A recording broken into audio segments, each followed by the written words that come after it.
بسم اللہ والحمدللہ والصلاۃ والسلام علی رسول اللہ۔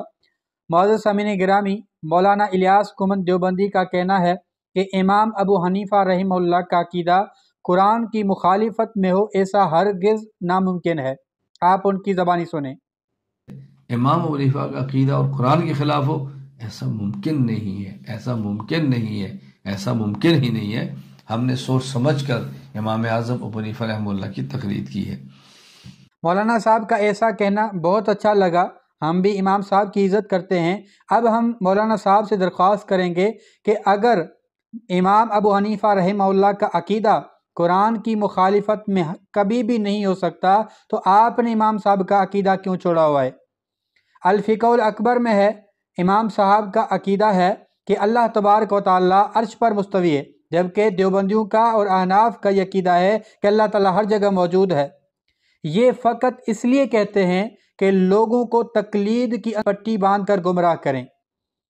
دیکھیں، ہم کہتے ہیں کہ امام صاحب کے کئی مسائل ایسے ہیں جو قرآن مجید کی مخالفت میں ہیں۔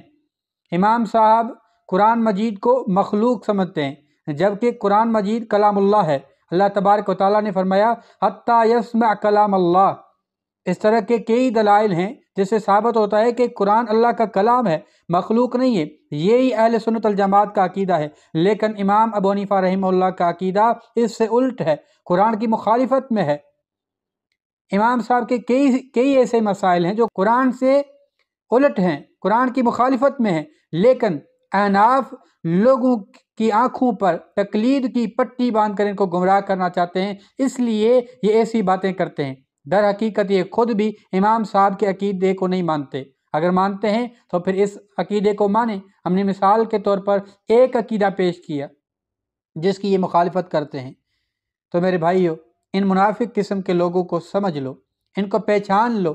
یہ قرآن و سنت کی مخالفت کرتے ہیں، یہ اپنے ائمہ کی بھی مخالفت کرتے ہیں، صرف فقط اپنے مسلک کو بچانے کے لیے۔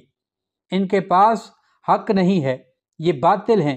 اگر ان کے پاس حق ہوتا تو یہ قرآن کو ترجیح دیتے، یہ احادیث کو ترجیح دیتے، یہ ائمہ کی بات کو تب مانتے جب وہ قرآن کی موافقت میں ہو۔ یہ تو امام کی بات کو وہیں چھوڑ دیتے ہیں جہاں ان کے مسلک کی مخالفت میں ہو، چاہے پھر وہ امام ابو حنیفہ ہی کیوں نہ ہو۔